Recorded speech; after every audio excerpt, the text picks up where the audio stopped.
नमो बुद्धाय. जय भीम. मी doctor Purushottam Uparwat. सध्या आम्ही पुणे निवासस्थानी आहे.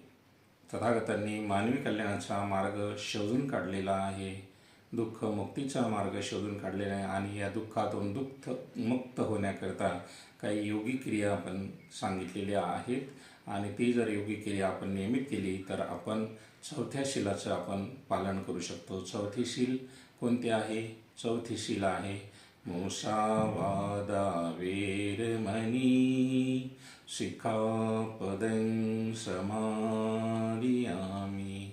त्यासाठी जर आपण अशी योगी क्रिया नियमित केली तर आपल्या मनामध्ये हा खोटे बोलण्याचा भाव निघून जातो. मग आपण कोणाच खोटे बोलत नाही, कोणाची चुगली करत नाही, कोणाची लवाडी करत नाही, खोटी साक्षी देत नाही आणि आपल्यामध्ये सत्यला सत्य म्हणण्याची शक्ती निर्माण होते.